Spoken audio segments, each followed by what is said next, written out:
Estamos en una serie titulada Dios y la creación. Y vamos a comenzar en esta mañana después de, llevamos 7 u 8 conferencias, nada más basadas en el capítulo, versículo 1 y versículo 2 del libro del Génesis. Y vamos ahora a comenzar ya a estudiar profundamente el primer día, segundo día, tercer día de la creación, para que veamos las joyas, la sabiduría que Dios tiene aquí en su palabra. Hemos visto ya que el versículo 1 de Génesis, abran sus Biblias en Génesis capítulo 1.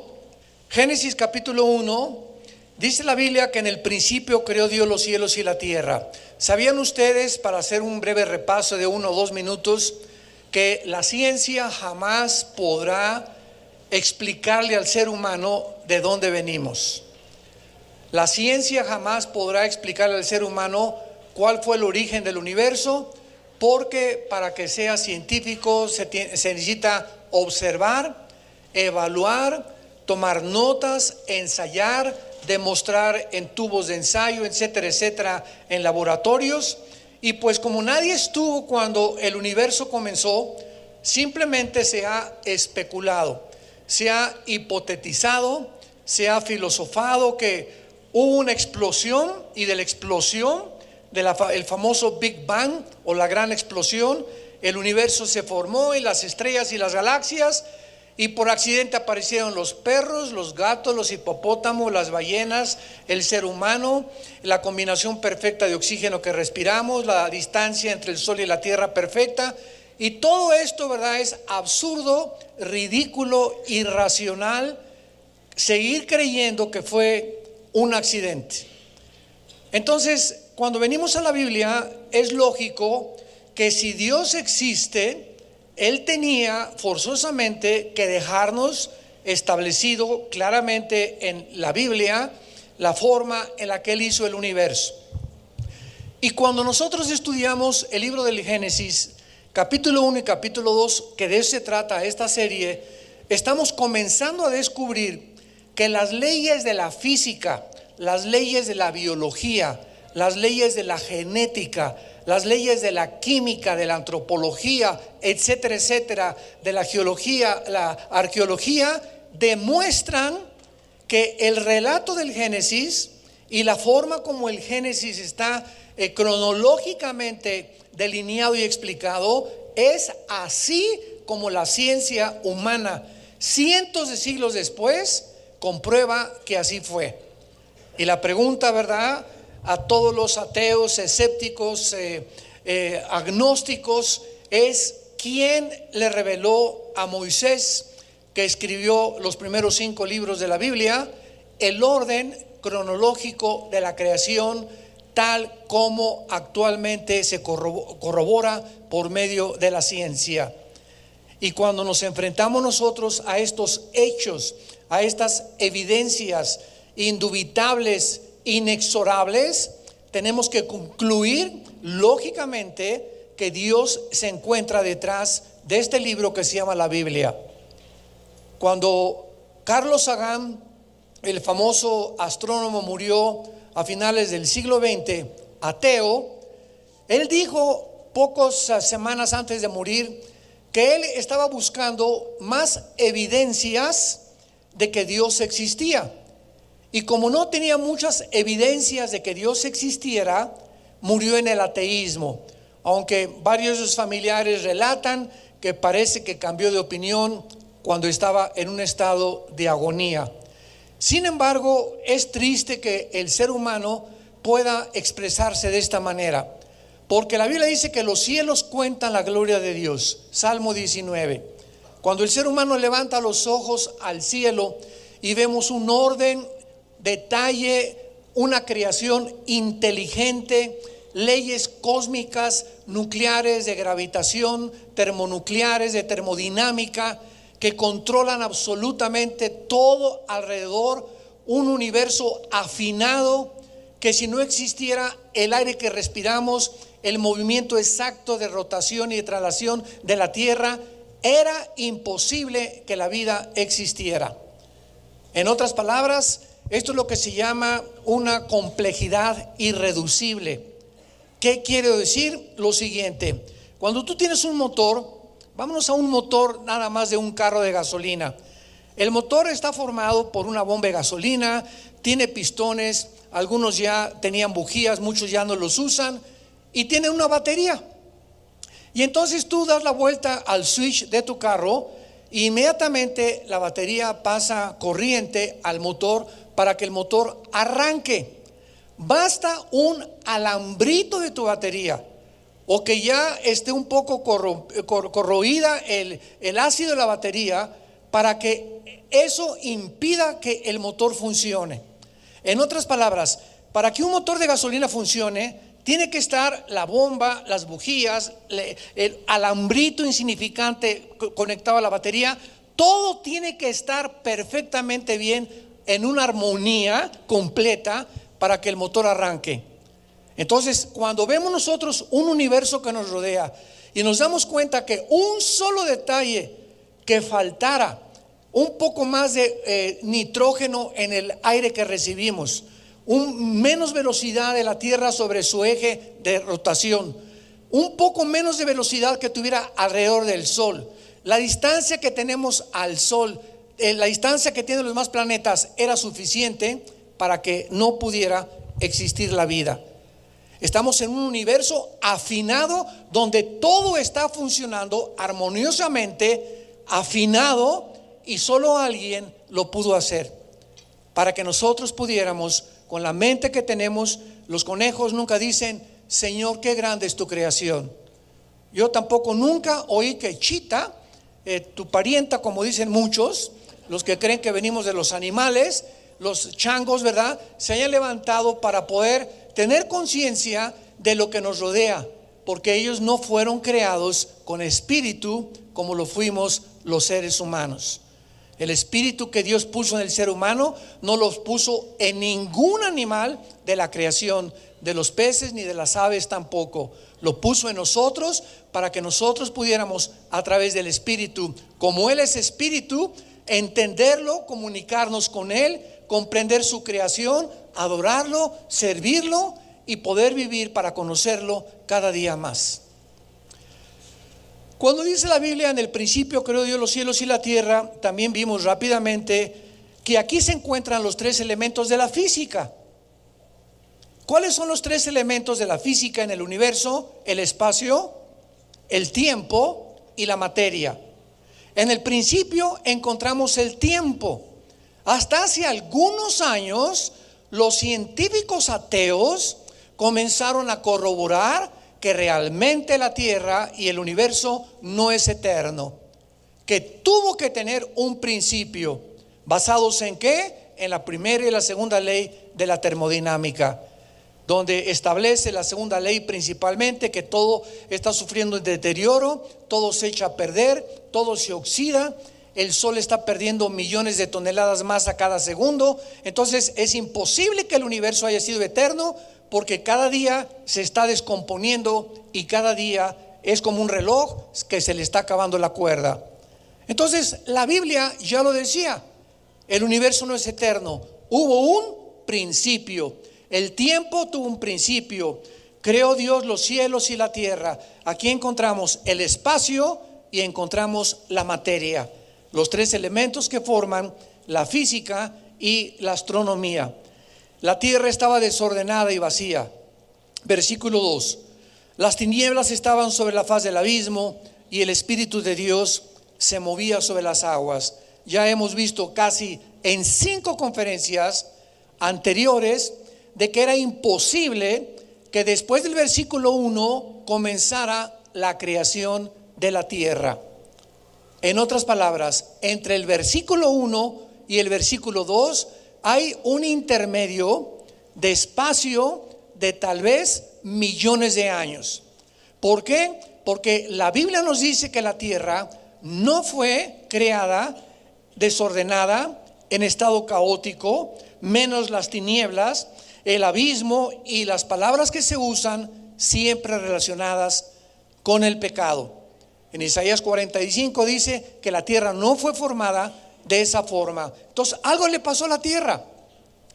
Todo esto ya lo vimos y nos damos cuenta que entre el principio y la creación de este mundo existía otro mundo donde tú y yo no habíamos nacido.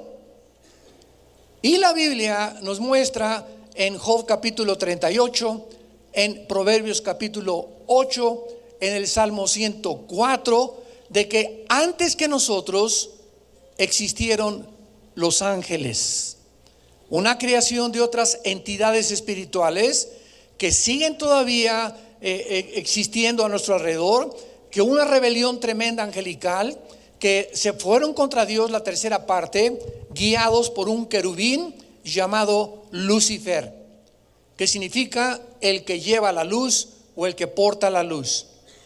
Lo vimos también que las tinieblas, Dios es luz, no hay tinieblas en él, y es imposible que en el principio haya habido tinieblas. Las tinieblas aparecieron después cuando la rebelión satánica cubrió el universo, y entonces Dios volvió otra vez a recrear la tierra, juzgó a Satanás y a sus ángeles, porque desde aquí quisieron asaltar el cielo, y cubrió Dios la tierra con agua. Y encontramos en el versículo 2 en adelante, en la recreación, que la tierra estaba cubierta con agua. Y en el versículo 1 no estaba cubierta con agua.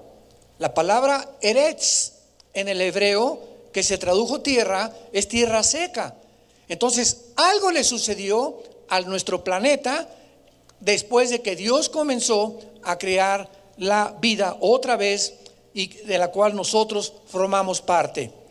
Muy bien, habiendo visto estas cosas como un repaso general, vemos nosotros que la obra del primer día comienza diciendo en el versículo 3, dijo Dios. Más de 4 o 5 veces en el capítulo 1 se repite esta frase, dijo Dios. Versículo 9, dijo también Dios. Versículo 14, dijo luego Dios. Versículo 20, Dios dijo. Versículo 24, luego dijo Dios. Lo primero que Dios crea, o lo primero en lo cual Dios se involucra, ¿en qué fue? En la comunicación. Y esto es interesante y importantísimo, tanto teológica como científicamente, porque nosotros tenemos alrededor de la Tierra una capa, un espectro que se llama electromagnetismo. Los que tienen un poco de conocimiento de física lo saben. Hay una capa alrededor de la Tierra que se llama electromagnetismo o el espectro electromagnético. Para los que ustedes no lo sepan, esta forma de luz que rodea a la Tierra es la que hace posible que tú me estés escuchando ahorita. Porque del espectro electromagnético hacia abajo, hacia la corteza de la Tierra, el sonido se transmite en ondas, y la luz se transmite también en ondas a través de partículas y de fotones. Lo vamos a explicar después. Pero si nosotros nos salimos de la atmósfera terrestre, los astronautas necesitan equipos especiales con sus escafandras y todo, y cuando están en la luna, yo no puedo quitarme el escafandra y decirte, Pancho, ¿cómo estás? Porque no se transmite mi voz en la luna saliendo de la atmósfera en ondas como se hace de la atmósfera para abajo. En otras palabras, la voz solamente corre en ondas de la atmósfera para abajo gracias al espectro electromagnético.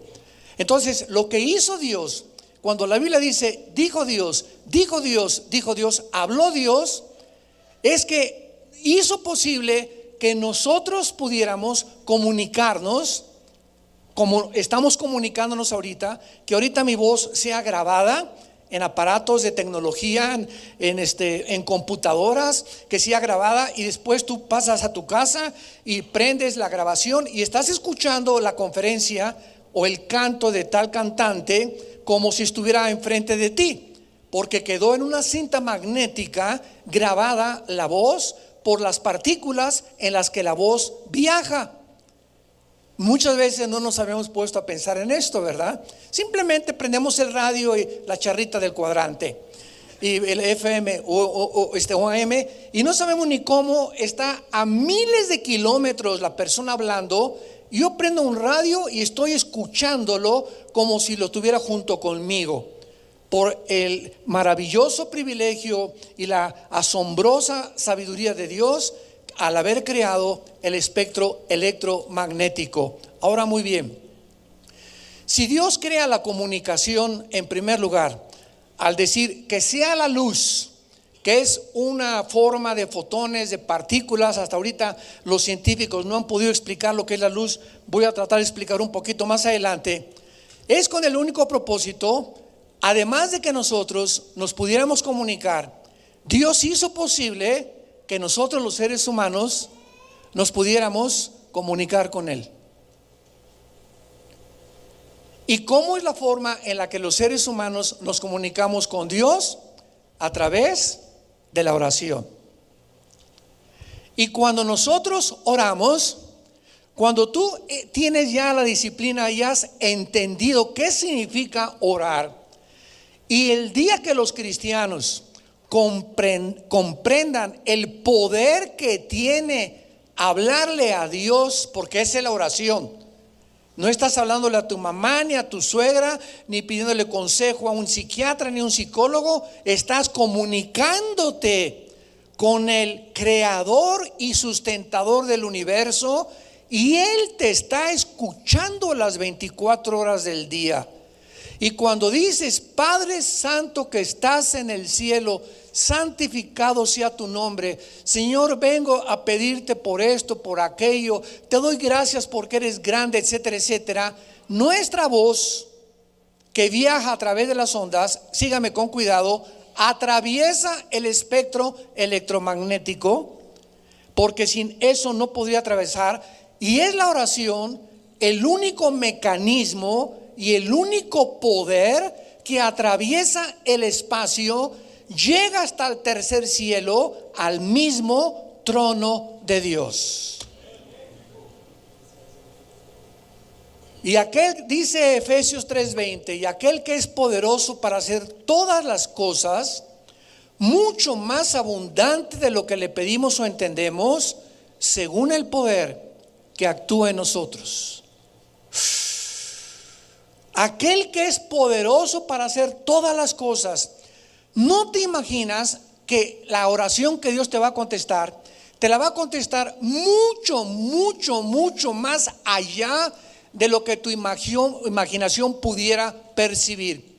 Pero dice que esta oración en Efesios 3:20 va de acuerdo, está relacionada de acuerdo al poder que tenemos. ¿Cuál es este poder? El Espíritu Santo. Cuando una persona recibe a Cristo como su Salvador, viene el Espíritu Santo a nuestra vida. Y el Espíritu Santo, al entrar a nuestra vida, nos trae, número uno, el amor de Dios. Romanos capítulo 5. El amor de Dios ha sido derramado en nuestros corazones. Un amor que no conocías tú ni que yo conocía tampoco. Porque hay 3 clases de amor de acuerdo a la Biblia. El amor eros, que es el amor que tiene el caballo por la yegua. Es el amor erótico. Es el amor en el que muchos hombres relinchan como caballos bien alimentados tras las mujeres, donde simplemente son atraídos por el bikini o por el cuerpo de la mujer. Ese es el amor eros, erótico. El otro amor es el amor fileo, que es el amor fraternal. Es el amor que le tienes a tu patria, el nacionalismo que existe en muchos lados, el amor que le tienes a tu mamá, el amor que le tienes a tu esposa, a tus hijos, es el amor fileo. Una vez me acuerdo, en un seminario de matrimonios, le pregunté que hicimos fue un tipo broma con un hermano y lo pusimos enfrente. Le dije: pasa para acá, Pancho. Y ya pasó Pancho para adelante, y ya que estaba aquí adelante Pancho, le pregunté, le dije: pon a tu mamá aquí y pon a tu esposa aquí. Ya puso a su mamá Pancho aquí y a su esposa aquí. Y le pregunté: ¿a quién quieres más? Y veíamos que además la suegra le decía: igual esposa, ¿verdad? A ver, chiquito, ahorita sí vas a ver a quién. ahorita sí va a aclararse las cosas, ¿no? Y comenzó a sudar el hermano. Porque volteaba a ver a la suegra y a su mamá, y lo veía con unos ojos, y a la esposa también, y lo pusimos en un dilema tremendo, ¿verdad? Y ya no le di tiempo a que contestaran y que tampoco quedara mal con ninguna de las dos. Y le dije, déjame contestar por ti. Son amores diferentes. Esa es la respuesta. El amor que le tienes a tu esposa es fileos y es eros también, porque somos atraídos por el cuerpo también. A tu mamá no. El amor a la mamá es simplemente fraternal, igual que a los amigos y a las amigas. El amor eros solamente se permite dentro del matrimonio.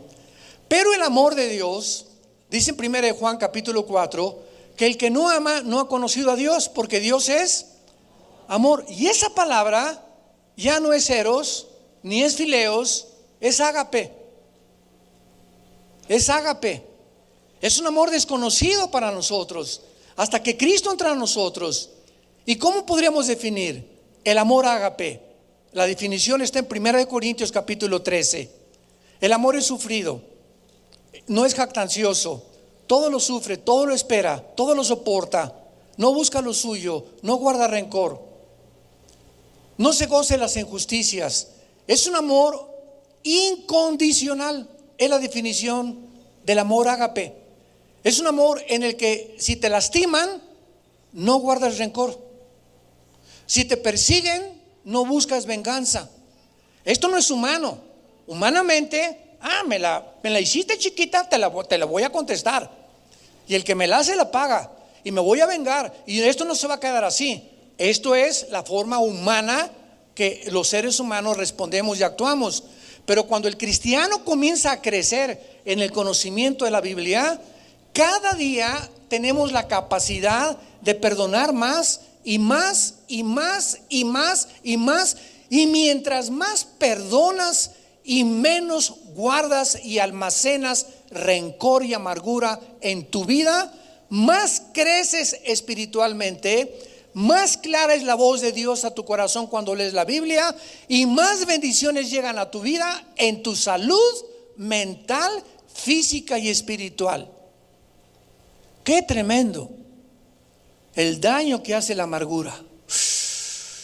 Dice Hebreos 12:15, porque mirad que ninguno de ustedes haya una raíz de amargura, porque los amargados contaminan a las personas que andan con ellas.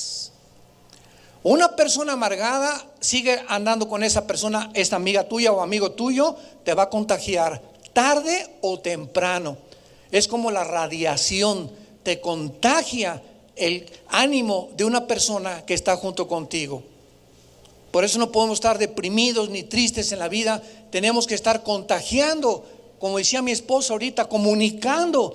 El cristiano es gozo, paz, alegría, estar a la gente continuamente motivándola, bendiciéndole. Tú no puedes llegar a decir, ¿verdad? Buenos días, ¿qué tienen de buenos? Bueno, vamos entonces rápidamente a 1 de Juan. Ahorita regresamos a Génesis y veamos lo que la Biblia dice acerca de la luz, porque fue lo primero que apareció en el primer día. Y esto es importante para confirmar también de que esa luz ya existía, porque Dios es luz. Entonces, si había tinieblas antes del primer día y tuvo que decir Dios que sea la luz, es porque las tinieblas no prevalecen sobre la luz. Entonces algo pasó, que se oscureció el universo, y lo sabemos por diferentes pasajes como Ezequiel 28, Isaías 14, que fue la rebelión de Lucifer antes que nosotros. Ya ellos habían sido creados, y Lucifer y sus ángeles habitaron aquí en el planeta Tierra, donde tú y yo estamos desarrollando nuestra vida. Ellos ocuparon este planeta antes que nosotros. Fue juzgado este mundo, y Dios nos puso a nosotros como criaturas nuevas para darnos el control y el dominio del universo, del planeta Tierra. Y vemos que fracasamos cuando nuestros primeros padres se rebelaron contra Dios, y el título de propiedad, el título de dominio le regresó a Satanás. Y dice 1 Juan 5 que Satanás controla y tiene al mundo bajo su dominio, y que ha enceguecido el entendimiento de los incrédulos para que no le resplandezca el evangelio. Segunda de Corintios 4:4.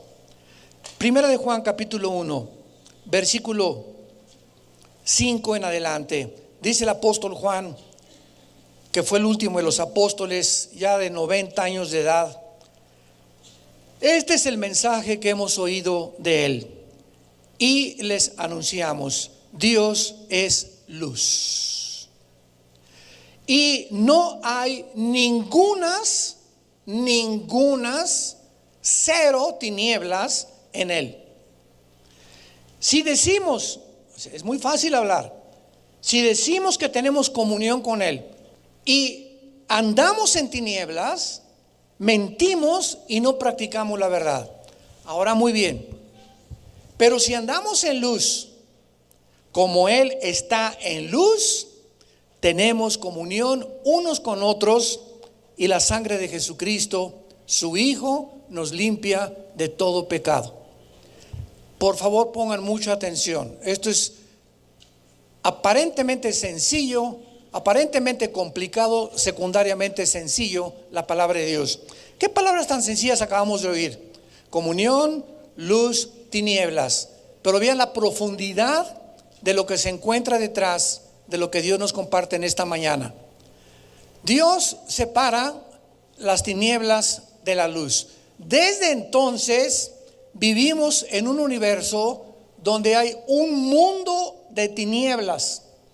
No pertenecen a Dios esas tinieblas, ni los que están en esas tinieblas conocen, ni entienden, ni son dirigidos por Dios.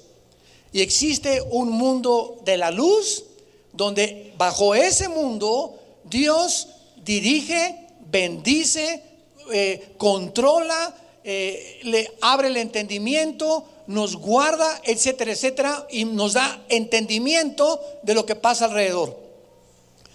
Antes de que tú fueras cristiano, todos nosotros vivíamos bajo la esfera de ¿cuál de las dos? No hay más que de dos. No hay gris, es negro o es blanco. Aquí no hay medias tintas, eres o no eres. ¿Estás en las tinieblas o estás en la luz? Entonces todos nosotros vivíamos en las tinieblas. Nacimos en las tinieblas, porque nacimos, dice el Salmo 55, en pecado. Y el pecado está relacionado con las tinieblas. El juicio está relacionado con las tinieblas. La maldad está relacionado con las tinieblas. Todo lo que es oscuro es de Satanás. Muy bien. Cristo nos rescata, dice la Biblia, y recibes a Jesús en tu vida. ¿Y qué pasa sin que nos demos cuenta? Dice Gálatas, somos transportados, trasladados a otra esfera, a otra dimensión, que es el reino admirable de la luz de Jesucristo. Y ahora, estando ya yo, naciendo de nuevo, bajo otro dominio, ya no bajo Satanás ni los demonios, ahora he nacido en un nuevo mundo de luz. Dice el 2 Corintios 4:6, Dios que hizo que resplandeciera la luz, apelando a Génesis 1:3, es el que resplandeció en nosotros, en nuestros corazones, para el conocimiento de Dios en la faz de Jesucristo. Dios que hizo así en la creación, las tinieblas a un lado y la luz a un lado, lo mismo hizo con nosotros cuando nos convertimos. Nacimos en el reino de la luz, y ahora nos dice Dios: mira, Panchito, quiero que te quedes en esta dimensión, en este estado que es de la luz, porque el cristiano puede regresar a las tinieblas. No estoy hablando de perder la salvación, estoy diciendo que si yo soy cristiano y comienzo a pecar, ¿qué pasa cuando comenzamos a pecar? El pecado no es de Dios. El momento que el cristiano comienza a pecar, las tinieblas vuelven a nuestra mente. Comenzamos a oscurecer nuestro entendimiento, y vengo a la Biblia y pues ya no la entiendo, ya le doy vueltas, ya me desanimo, ya no tengo ganas de nada. Hay algo que está obstruyendo, deteniendo la luz en mi vida, y lo único que lo hace es el pecado. Nada más. Dios es luz y ningunas tinieblas en él. Ahora fíjate lo que pasa, lo que acabamos de leer en 1 de Juan. Ok, reconozco, Señor, al venir aquí a oír tu palabra, que estoy mal. Estoy manoseando a mi novia, me estoy dejando manosear por mi novio, estoy viendo a mujeres que no son mi esposa, a hombres que no son mi esposo. Estoy pensando estas cosas. Señor, lávame, te pido que me perdones. En el momento que confesamos, sube hasta el trono de Dios y nos oye de Dios, que es lo que se llama el arrepentimiento. En ese momento la sangre de Cristo vuelve otra vez a operar, que es la vida de Cristo dentro de nuestra vida. Es la luz, la sangre, la vida, son sinónimos. Y en ese momento dentro de mi vida otra vez se prende la luz y otra vez comienzo a poder caminar y poder tener decisiones. Tengo paz en mi vida, voy a tomar decisiones que no voy a arrepentir. Vengo a la Biblia, me comienza a bendecir tremendamente, comienzan a saltar los secretos de Dios a mi corazón, porque es imposible caminar con Dios estando en tinieblas. ¿Podrán caminar dos juntos si no estuvieran de acuerdo? Dice el libro de Amós. ¿Te puedes casar con una persona que está en tinieblas y tú estás en la luz y ella no conoce a Cristo? ¿La podrás agarrar de la mano y caminar con esa muchacha que está en tinieblas, que no es cristiana, y tú eres cristiano? ¿Podrás realmente formar una comunión con ella? Dice 2 Corintios 6, imposible. No hay comunión entre la luz y las tinieblas. Por eso Dios la separó. Entonces te tienes que casar con alguien que esté en la luz. El matrimonio es para discípulos de Cristo, para un hombre y una muchacha que los dos siguen a Jesucristo, para poder realmente garantizarles hasta cierto punto que su matrimonio va a ser bendecido por Dios. Muy bien, veamos ahora rápidamente, y tengo aquí alguna información acerca de lo que es la luz, porque esto es importantísimo. Dice la Biblia, Dios dijo que sea la luz. No creó Dios la luz, porque en el Génesis hay 3 palabras, y cuando profundizamos en esto entendemos qué fue lo que creó Dios de la nada. Ahí usa la palabra bara en el hebreo, con B de bueno. Dios creó los cielos y la tierra de la nada, bara. Dios creó al ser humano, a nosotros, de la nada. Cuando creó a Adán, no existía Adán antes, ni tampoco Eva. Pero todo lo demás, Dios no lo creó de la nada, sino que usó la palabra yatzar, con Y. Y-A-T-S de Samuel, A de Armando, R de Raúl. Yatzar, que significa moldear o dar forma. Entonces, un escultor toma la tierra o el barro y lo junta, Dios, y este barro y esta cosa la crea Dios de la nada. Pero ya que estaba Adán hecho, ¿verdad?, con su sistema cardiovascular, gastrointestinal, cerebral y sistema nervioso, nos pone Dios las amígdalas, y nos pone la tiroides, y nos pone la piel, y nos pone las venas, y nos pone las neuronas, y las córneas, y los nervios ópticos, y todo como estamos perfectamente bien diseñados. Adán estaba así como una estatua. El Creador ya lo había hecho. Pero cuando Dios dice, sopló, Génesis 2:7, me estoy adelantando, y Adán, al recibir algo que venía del Creador del universo, que es el Espíritu, porque Dios es Espíritu, Juan 4:24, Adán abre los ojos, y en ese momento él tiene la capacidad de darse cuenta que está en un universo, en un mundo donde hay alguien sobrenatural. El alma le da conciencia del mundo alrededor, de las plantas, de los animales, etcétera, etcétera, y de la conciencia de que él vive y que tiene existencia. Y estas características tenemos que distinguirlas para aprender de Dios la creación. Entonces, cuando Dios dice que sea la luz, no está diciendo Dios que exista la luz, porque la palabra sea, apúntalo en el hebreo, es la palabra Yehi. Y, Enrique, H y latina, Yehi. Y la palabra luz es la palabra hebrea O-R, or. Así nada más, así se dice en hebreo la luz. Y cuando dice y fue, es Ba Yehi. Vamos a traducirlo, Yehi or Ba Yehi, que sea la luz. Esto fue distinto a la luz del sol. ¿Por qué? ¿Cuándo fue creado el sol y la luna y las estrellas? ¿Perdón? Mis teólogos, ¿dónde andan? Los que estudian el ITI. Si alguien me dice en el cuarto día, lo dijeron una verdad parcial, porque el sol, la luna y las estrellas ya existían antes en el versículo 1, cuando Dios creó los cielos y la tierra.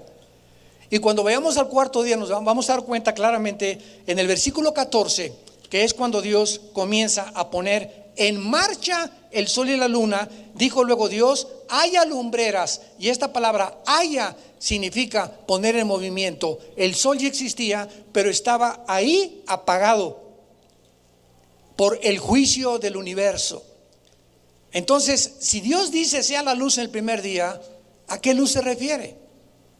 Porque hasta el cuarto día vemos nosotros que Dios crea el sol, que pone en movimiento el sol y la luna y las estrellas. Y esto es maravilloso y es una revelación extraordinaria. Implica que la noche y el día estaban presentes a la vez sobre la superficie de la tierra. Sígame con cuidado. Hasta 1543 después de Cristo, por el amor de Dios. Hasta 1543, o sea, aproximadamente más de 3000 años después de Cristo, Copérnico, un físico matemático, que nadie hasta Copérnico tenía ninguna idea de que había en el planeta Tierra una línea que dividía la luz de las tinieblas. De hecho, hasta en los últimos 60, 70 años, que los astronautas comenzaron a tomar fotos desde el espacio de la Tierra, que se descubrió que la Tierra estaba parcialmente iluminada y parcialmente oscurecida. Eso a pesar de las tonterías que han surgido en el internet y en el YouTube en los últimos años, una bola, ¿verdad?, de personas diciendo que la Tierra es plana y que no es redonda. Cuando alguien se acerque y te diga eso, dile: ¿de cuál fumas? Increíble, increíble. Una vez me pararon estudiantes de universidad: oiga, doctor Alducin, explíquenos eso de la Tierra plana. Le digo: ¿a quién están escuchando? Miren, denos una prueba que la Tierra es redonda, porque dicen que las fotos de la NASA están falsificadas y que nunca el hombre llegó a la luna, y tantas, yo les llamo marihuanadas, que ni siquiera llegaron a la luna. Le dije a este muchacho estudiante: pon atención en un eclipse lunar y ahí te vas a dar cuenta en la esfera y la redondez de la Tierra. La Tierra no es plana, es redonda. Isaías 40:22 ya lo decía hace 2700 años antes de Galileo y de Copérnico. Pero qué asombroso que la Biblia nos mostrara esto. Y alguien podía preguntarnos ahorita: oiga, bueno, muy bien, hasta Copérnico se comienza a ver la división de la tierra, que hay luz en la parte de la tierra, cuando es de noche está oscurecida. Pero ¿cómo podía haber día antes del sol? Es una buena pregunta, porque cuando vienes a Génesis, hoy hasta el cuarto día aparece el sol. Fácilmente la respuesta es porque la longitud de un día no depende del sol, sino del movimiento de rotación de la tierra sobre su propio eje en 24 horas. Y la tierra puede girar sobre su eje sin el sol. Todas las respuestas las podemos encontrar claramente en la misma física para explicar, y la Biblia tenía la razón.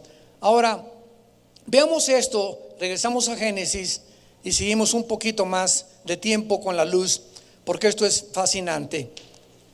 Este fue el primer paso que Dios hizo en el primer día: que sea la luz. Y esto fue necesario, lo vimos, por las tinieblas y el estado caótico en que se encontraba la tierra en el versículo 2.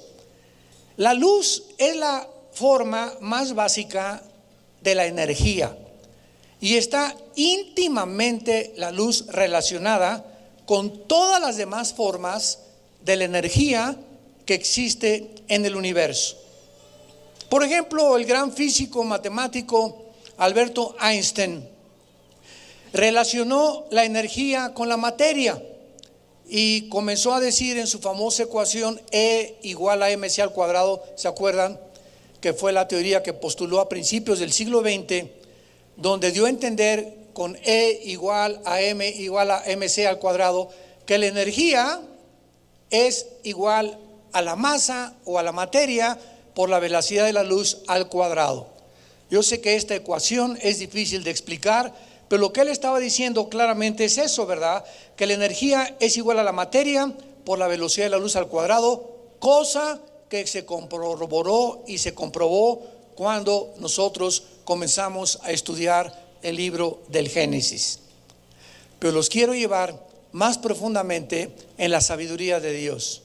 Escuchen esto: cuando oímos la creación del universo, primer día la luz, segundo día separa Dios el agua, tercer día las plantas, cuarto día el sol, etcétera, etcétera, quinto día los animales del mar, sexto día el ser humano. Todo está relacionado con nosotros, porque detrás de muchos principios hay enseñanzas espirituales. Observamos esto. ¿Qué fue lo primero? La actividad del Espíritu Santo. Versículo 2: y el Espíritu Santo se movía. Lo primero que vemos nosotros en movimiento cuando comienza Dios a recrear todas las cosas es, número uno, el Espíritu Santo ocupa el primer lugar. Y cuando nosotros nos convertimos, porque estábamos como el planeta Tierra en tinieblas, lo primero que entró en operación en mi vida y en tu vida para que comenzáramos nosotros a ser recreados, a nacer de nuevo, renacidos, vueltos a nacer, renacidos, fue que el Espíritu Santo nos convenciera de pecado. Juan 16, 17 y 18. Jesús prometió a los discípulos: cuando el Espíritu Santo venga, el Espíritu Santo va a convencerlos a ustedes de pecado.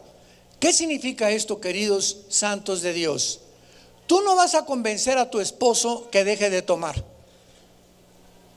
Tú no vas a convencer a tu hijo que deje las drogas. Tú no vas a convencer a alguien que está robando o que está haciendo mal. Le puedes decir: borracho, parrandero y jugador, te pareces al renacuajo de Tlalnepantla. Y tu esposo te va a voltear, ¿verdad? Y con más dificultad se va a convertir. O no le puedes poner a tu esposo en el espejo cuando se levante: como a Sodoma has venido a ser.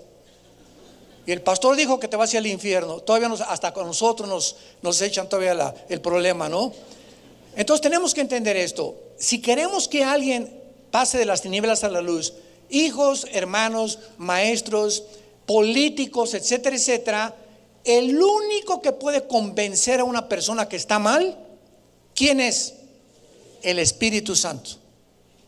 Entonces, ¿qué es lo que hace que el Espíritu Santo se mueva en la persona de tu esposo, en tu esposa, de tus papás? Convencer a tus papás que están en una religión equivocada, o a un compañero de tu trabajo, por más que les hablemos, no los vamos a convencer. El Espíritu Santo usa la oración. Y en segundo lugar, la Biblia.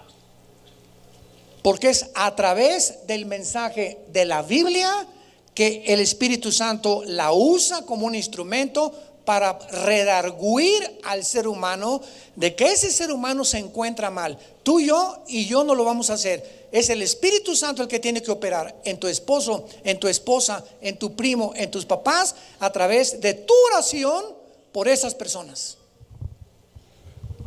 Y fue lo mismo que operó el primer día de la creación. El Espíritu Santo comenzó a revolotearse, a ponerse sobre la tierra y a comenzar a crear la vida, porque es el Espíritu el que da la vida. Número dos, ¿qué pasó en el segundo, en la segunda cosa, en el segundo punto, cuando Dios creó? La palabra de Dios. Y Dios dijo, primero el Espíritu Santo y después la palabra de Dios. Una vez que el Espíritu Santo comienza a convencer a una persona de pecado, ¿qué dice la Biblia en Romanos 10:17? La fe es por el oír, y el oír por la palabra de Dios. Nadie convence a ninguna persona más que si esa persona la exponemos a la predicación de la palabra de Dios. ¿Ven por qué es tan importante, santos de Dios, cuando tenemos aquí coffee breaks o desayunos y todo, que traigas a familiares tuyos, a los cabezones de tu familia y amistades y todo que tú quieres y que tú amas? Porque al traerlos los estás bendiciendo, porque es la exposición a la palabra y a la predicación lo que los va a convencer. Tal vez allá afuera tienes 6 años hablándoles o 6 meses, pero tú los expones a la palabra o los traes un domingo y Dios comienza a actuar en sus vidas. Porque la fe viene por oír la palabra de Dios. Tú le puedes decir 1000 cosas, pero mientras la persona no se exponga a la palabra, no se va a convertir. Y en tercer lugar, ¿qué fue? La luz. Así es, en el momento en que somos convencidos por la palabra de Dios, iluminados por el Espíritu Santo, en ese momento, 2 Corintios 4:6, Dios que hizo que de las tinieblas resplandeciese la luz, es el que resplandeció, ahí está, nos iluminó cuando oímos la palabra de Dios, mediante el conocimiento de la gloria de Dios en su Hijo Jesucristo. Comenzamos, se nos prende el foco, nacemos de nuevo y comenzamos a darnos cuenta, qué barbaridad, de qué tinieblas, de qué mundo Dios nos rescató. Y ahora que estamos en el mundo de la luz, nos damos cuenta, yo por lo menos en mi caso particular, no creo que haya una semana que pase en los 43 años que tengo, no de edad, de convertido. Como dicen, ¿tú de cuál eres? Del 70. Pero ¿cómo que del 70? Sí, pero del 70 no es que nací, ¿verdad? Sino 70 años o 70 del año 70. Bueno, son bromas, ¿no? Pero de estos 43 años que yo puedo ver a mi vida antes de que fuera cristiano, y siempre se lo decía y lo comparto con pastores, con amigos, si yo no fuera cristiano, yo no sé dónde hubiera acabado. No sé cómo hubiera terminado de la vida que yo llevaba tan llena de pecado y tan llena de odio y tan llena de amargura y tan llena de enojo contra el mundo y contra toda la sociedad y por todo lo que atravesé en la juventud, etcétera, etcétera. Pero siempre recuerdo, Señor, yo no estaría, es lo más seguro, en este mundo si no hubieras tú iluminado mi vida con el conocimiento de Jesucristo. Entonces, cuando somos iluminados, vivimos agradecidos a Dios. ¿Qué hubiera sido de mi matrimonio? ¿Qué hubiera sido de mis hijos? ¿Dónde estaría yo? Tal vez, ¿verdad? Estaríamos muertos o en la cárcel o con drogas o con alcoholismo, o con 3 divorcios o tantas cosas que nos pudo haber sucedido. Y esto es lo que nos hace vivir agradecidos con aquel que nos dio la vida, nos iluminó mediante la predicación de su santa y bendita palabra. Y desde la aparición de la luz pasaron 5,000, apúntalo. Desde que Dios hizo que la luz apareciera, pasaron 5,879 años para que el hombre inventara la primera lámpara eléctrica. Tomás Edison, el 19 de octubre de 1879, Tomás Edison tiene y utiliza el primer foco que se le funde a los 2 días. Todos los inventores, ¿verdad? A ninguno le ha salido a la primera todo. Así que pues la presencia de la luz, ¿verdad?, involucra que primero haya sido el espectro electromagnético. Muchos rabinos judíos dicen que cuando Dios dijo que sea la luz, se refería a la gloria de Dios, al Shekinah. O sea, apareció otra vez en el universo la gloria de Dios, una vez que Él juzgó a Satanás y a sus ángeles, sumiendo este mundo en las tinieblas y bajo el agua. Ahora, muy bien, rápidamente, la luz tiene características dobles. Esto es importante para que lo podamos correlacionar con la Biblia. La luz tiene características tanto de partículas como de ondas. Esto es una cosa increíble cuando comenzamos a rascar un poco en la física. Y ahí me encanta cuando estudio la Biblia meterme a la física, la genética, la política. Ahorita estoy haciendo unos estudios tremendos, la democracia, lo que es el socialismo, la democracia socialista, que es una nueva ideología que está tratando de otra vez regresar a muchos gobiernos, las anarquías, la monarquía, el fascismo, el comunismo, etcétera, etcétera. Porque todo está relacionado, ya que el anticristo, no me quiero meter mucho en esto, va a establecer una ideología en la que a través de la economía va a controlar el mundo. Y si en los próximos años el anticristo se manifiesta, los sistemas políticos del mundo tienen que caer, como lo estamos viendo. Después de la Segunda Guerra Mundial prevaleció la democracia. Primero fue el comunismo en 1922 con la revolución de Lenin, la revolución bolchevique. El comunismo fracasó en el 89, se cayó el muro de Berlín. Mikhail Gorbachev confesó que habían fracasado y la democracia continuó bendiciendo a algunos países porque es el único sistema que promete libertad, libertad para la propiedad privada y libertad para los derechos humanos. Dentro de los sistemas de gobierno es el mejorcito, como dijo Winston Churchill, pero no perfecto. No hay un sistema perfecto de gobierno. Pero vuelvo a repetir, si venimos a la Biblia, tenemos que estudiar física, geología, química, psicología, psiquiatría, antropología.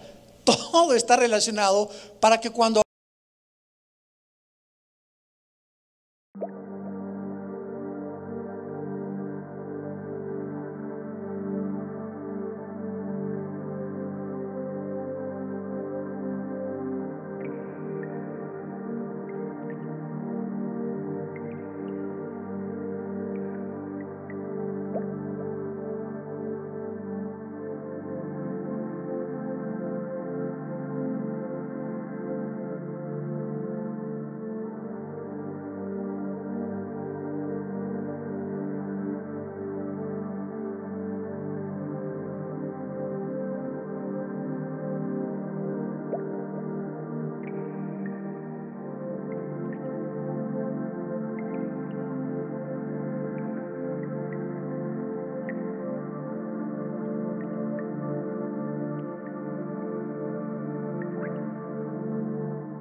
in time, endless maze. Echoes call through empty streets, lonely souls ground beneath our feet.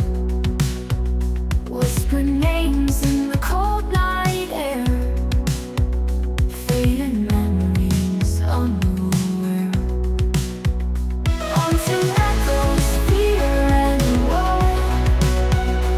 In the silence we all flow, through the shadows seeking light, fighting battles endless night. Crumbling walls of a shattered past, ghosts of moments that couldn't last. Darkened skies and a restless heart, torn apart right from the start. Silence screams in this lonely world, fallen lives in chaos twirl, seeking solace